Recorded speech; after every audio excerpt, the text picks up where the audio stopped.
చైతన్యరావు, భూమిశెట్టి జంటగా నటించిన సినిమా షరతులు వర్తిస్తాయి. మధ్యతరగతి మనుషుల జీవితాలను ప్రతిబింబించే ఈ మూవీని కుమారస్వామి డైరెక్ట్ చేశారు. శుక్రవారం జనం ముందుకు వచ్చిన షరతులు వర్తిస్తాయి ఎలా ఉందో చూద్దాం. కష్టాన్ని నమ్ముకుని జీవితాన్ని సాగించే వ్యక్తి చిరంజీవి. శ్రీరామ్ సాగర్ ప్రాజెక్ట్ ఇంజనీరింగ్ విభాగంలో పనిచేసే అతనికి తల్లి, తమ్ముడు, చెల్లి ఉంటారు. కుటుంబ బాధ్యతలను నెరవేర్చే క్రమంలో తాను ప్రేమించిన విజయశాంతిని పెళ్లి చేసుకోవడానికి కూడా మీనమేషాలు లెక్కిస్తుంటాడు చిరంజీవి. అయితే స్నేహితుల సహకారం, ప్రోత్సాహంతో పెళ్లిపీటలెక్కేస్తాడు. ప్రతి విషయంలోనూ ఆచితూచి అడుగులు వేసే చిరంజీవికి అత్యాశకు పోయేవాళ్లంటే గిట్టదు. అలాంటిది అతనికి తెలియకుండానే తల్లి, భార్య ఇద్దరూ కలిసి లక్షల రూపాయలను చైన్ లింక్ స్కీమ్లో పెట్టి నష్టపోతారు. ఆ కష్టం నుండి చిరంజీవి ఎలా బయటపడ్డాడు? తనలానే తన ప్రాంతంలో మోసపోయిన వారి కుటుంబాలకు ఎలా అండగా నిలిచాడు? ఈ స్కీమ్ వెనుక ఉన్న అసలు సూత్రధారి ఎవరు? చిరంజీవి అతనికి ఎలా బుద్ధి చెప్పాడన్నదే షరతులు వర్తిస్తాయి కథ.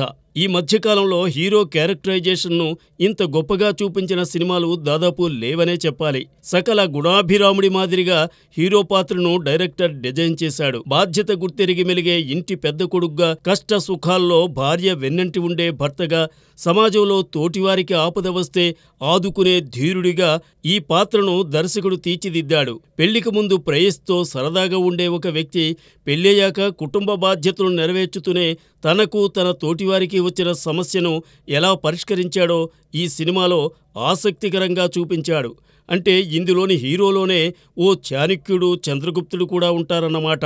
హీరో హీరోయిన్ల ప్రేమ, పెళ్లితో సినిమా ఫస్ట్ హాఫ్ సాగితే జీవితంలో ఎదురయ్యే సమస్యలు, వాటి పరిష్కారాన్ని ద్వితీయార్ధంలో చూపించారు.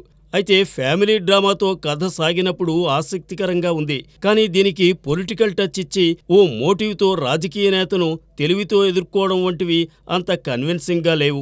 దాంతో ఫస్ట్ హాఫ్తో పోల్చితే సెకండ్ హాఫ్లోనే కథ ఉన్నా అది అంతగా రక్తి కట్టలేదు. తెలంగాణ పల్లె ప్రజల మనస్తత్వం, కుటుంబంలోని వ్యక్తుల మధ్య ఉండే ఆత్మీయత, అనుబంధం, అత్తాకోడళ్ల మధ్య ఉండే చిన్నపాటి అపార్థాలు, అపోహలు ఇవన్నీ ఈ సినిమాలో ఉన్నాయి. వాటిని సహజత్వానికి దగ్గరగా తీయడంలో దర్శకుడు సక్సెస్ అయ్యాడు. మరీ ముఖ్యంగా మధ్యతరగతి మనుషుల మనోభావాలను తెర మీద చక్కగా ఆవిష్కరించాడు. దానికి పెద్దింటి అశోక్ కుమార్ రాసిన సంభాషణలు బలాన్ని చేకూర్చాయి. నటీనటుల విషయానికి వస్తే చైతన్యరావు తన ఇమేజ్కు దగ్గరగా ఉన్న ఈ పాత్రను చక్కగా సమర్థవంతంగా పోషించాడు.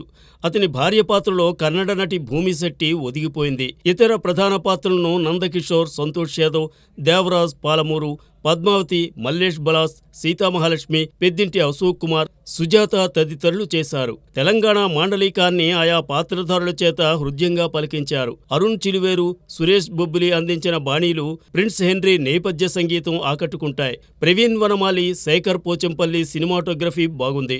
తెలంగాణ అనగానే తినుడు, తాగుడు, కొట్టుడు ఇదే తొంతన్నట్టుగా ఇటీవల కొన్ని సినిమాల్లో చూపిస్తున్నారు. అందుకు భిన్నంగా తెలంగాణలోని మధ్య, దిగువ మధ్య తరగతి మనుష్యులు తేలిగ్గా ఎలా మోసపోతుంటారో ఇందులో చూపించారు. చిన్న పాయింట్ను తీసుకుని 2.5 గంటల సినిమాగా తెరకెక్కించడం అనేది అతి పెద్ద టాస్క్. దాన్ని దర్శకుడు కుమారస్వామి పూర్తి స్థాయిలో విజయవంతంగా నెరవేర్చలేకపోయాడు. దానికి బడ్జెట్ పరిమితులు కారణం కావచ్చు. ఇలాంటి సినిమాలు థియేటర్కు ఆడియన్స్ను తీసుకురావడం కష్టం. అదే ఓటీటీలో, స్ట్రీమింగ్ అయితే చక్కటి ఆదరణ లభిస్తుంది.